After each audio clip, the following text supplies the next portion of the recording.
Hello बच्चों, बहुत बहुत स्वागत है आपका मेरे चैनल पर।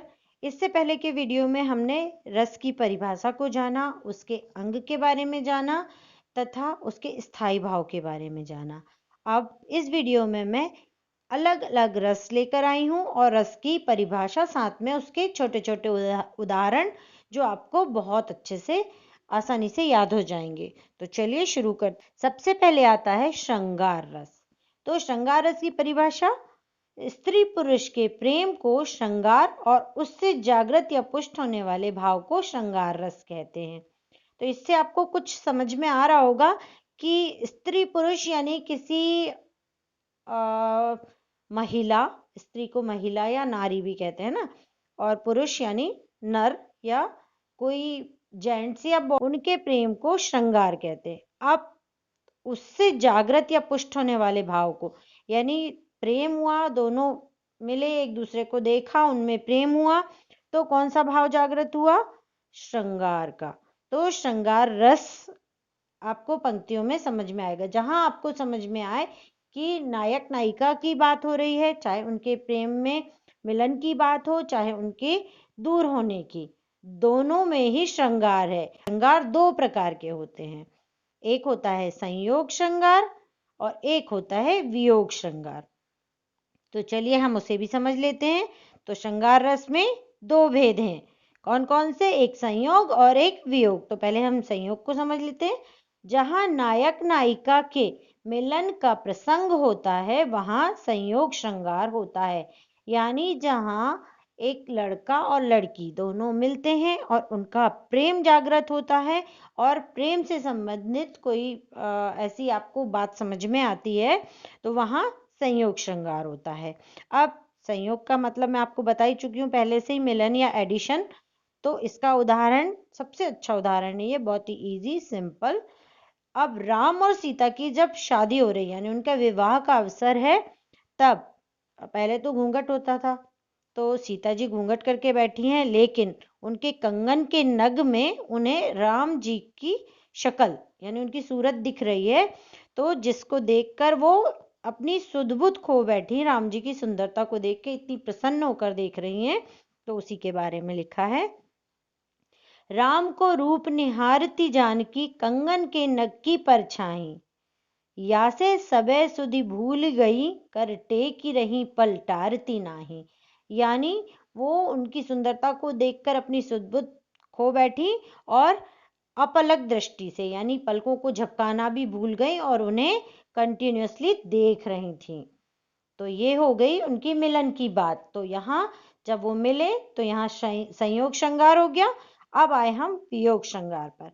जहां नायक नायिका के वियोग का अर्थात दूर होने का प्रसंग हो, वहां वियोग श्रृंगार होता है, यानी मिलन के समय संयोग हुआ और दूर होने पर वियोग श्रृंगार हुआ। वियोग का मतलब ही होता है दूर होना। अब इसका उदाहरण है: पढ़कर पाती प्रीत की, भीग रहे हैं नैन, आखर आखर बोलते साजन हैं बेचैन। अब इसका हम अर्थ इस तरह से समझ लेते हैं कि कोई सैनिक है, अब उसने अपनी पत्नी को पत्र लिखा, उसकी पत्नी उस पत्र को पढ़कर कह रही है कि पढ़कर पाती प्रीत की, यानी उसका पति उसे प्रेम से पत्र लिख रहा है, बहुत ही इमोशनल कुछ लिखा होगा उनने। तो उसको पढ़कर उनकी जो पत्नी है उसकी आंखों से आंसू बहने लगे, भीग रहे हैं नैन। आखर आखर बोलते, यानी एक एक अक्षर बोल रहा है कि उनके पति भी उनके प्रेम में उतने ही बेचैन है जितनी वो स्वयं है ना। तो यहाँ हो गया हमारा संयोग श्रृंगार और वियोग श्रृंगार। अब हम अगले रस की तरफ चलते हैं। अगला है हास्य रस।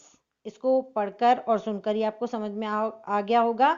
हास्य मतलब हंसी, इसका स्थायी भाव भी हास है। तो इसकी परिभाषा क्या है?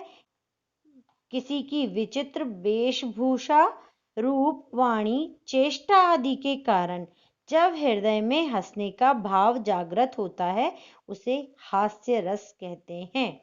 यानी किसी ने अजीब सी कोई ड्रेस पहनी है, या कोई ने अजीब सा मेकअप किया है, या कुछ अजीब सा डायलॉग बोल रहा है, या हाव भाव एक्शन ऐसे अजीब से कर रहा है जिसके कारण हमें देखकर या सुनकर हंसी आती है। हम लोग प्रोग्राम देखते हैं कई प्रोग्राम ऐसे कॉमेडी के देखते हैं टीवी में या मोबाइल में, आप लोग भी देखते होंगे कभी।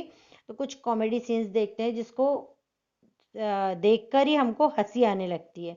तो ऐसे समय में जब हमारे हृदय में हंसने का भाव जागृत होता है तो उसे हास्य रस कहते हैं। इसका बहुत अच्छा ये उदाहरण है। कहा बंदरिया ने बंदर से, चलो नहाने गंगा, बच्चों को छोड़ेंगे घर में, होने दो हुड़दंगा। तो ये कितना इजी उदाहरण है, आप भी इसे याद कर लें। और जहां भी आपको कोई पंक्तियों में हंसी समझ में आती है तो वहां आप तुरंत पहचान जाएंगे कि ये हास्य रस है। अब अगला रस है हमारा करुण रस। अब यहाँ हमने श्रृंगार रस में देखा था मिलन और वियोग, तो दो श्रृंगार हो गए थे। अब यहाँ करुण रस उससे मिलता ही जुलता है वियोग श्रृंगार से, लेकिन ये बिल्कुल डिफरेंट है। तो इसमें क्या हो रहा है, चलिए आप देख लीजिए, परिभाषा से समझ जाएंगे। इसकी परिभाषा है किसी प्रिय व्यक्ति या वस्तु के नष्ट या विनाश होने पर हृदय में शोक का भाव जागृत होना ही करुण रस कहलाता है। यानी कोई प्रिय व्यक्ति है, सपोज कोई सैनिक ही ले लेते हैं हम, तो कोई सैनिक है, युद्ध में वो मारा गया। अब उसके मरने की जो खबर है वो उसकी पत्नी को मिलती है। अभी उसकी नई नई शादी हुई थी और वो युद्ध पे गया और वहां उसकी मृत्यु हो गई। तो अब जब खबर मिली तो उसकी पत्नी के हृदय में शोक का भाव यानी बहुत दुख का भाव जागृत हुआ, तो वहां करुण रस उत्पन्न हुआ। अब इसका उदाहरण, अभी तो मुकुट बंधा था मात, हुए कल ही हल्दी के हाथ, खुले भी न थे लाज के बोल, खिले न थे चुंबन शून्य कपोल, हाय रुक गया यही संसार, बना सिंदूर अनल श्रृंगार।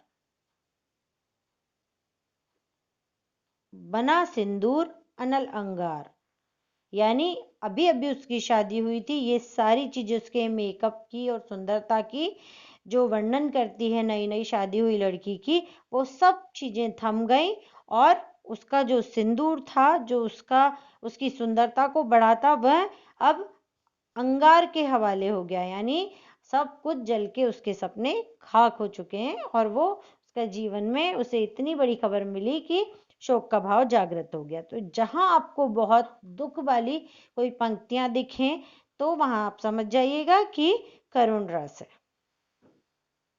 अब हम वीर रस के बारे में पढ़ेंगे। तो वीर रस क्या है? अब वीर रस से तो वैसे ही समझ में आ रहा है कि वीरता की बात हो रही है। तो जहां युद्ध अथवा कठिन कार्य करने के लिए जागृत उत्साह भाव पुष्ट होकर वीर रस बन जाता है।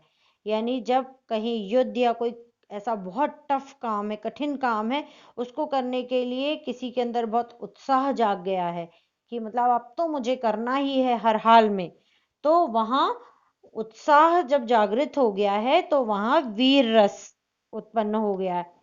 तो इसका उदाहरण, बुंदेले हर बोलों के मुंह, हमने सुनी कहानी थी, खूब लड़ी मर्दानी, वो तो झांसी वाली रानी थी। तो ये उदाहरण आपने बहुत ही मतलब प्रचलित है, तो आप लोगों ने पहले भी पढ़ा सुना होगा।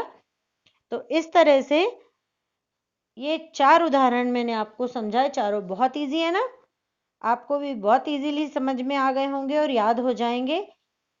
अब जब भी आपको कहीं वीरता जैसी कोई पंक्तियां दिखेंगी तो आप पहचान सकते हैं कि इसमें वीर रस है। इस तरह से आज हमने इन 4 रस के बारे में पढ़ा। अगले वीडियो में मैं आपको बचे हुए बाकी रस के बारे में पढ़ाऊंगी। तो वीडियो पसंद आए तो लाइक और शेयर करें, चैनल पर पहली बार आए हैं तो सब्सक्राइब करें।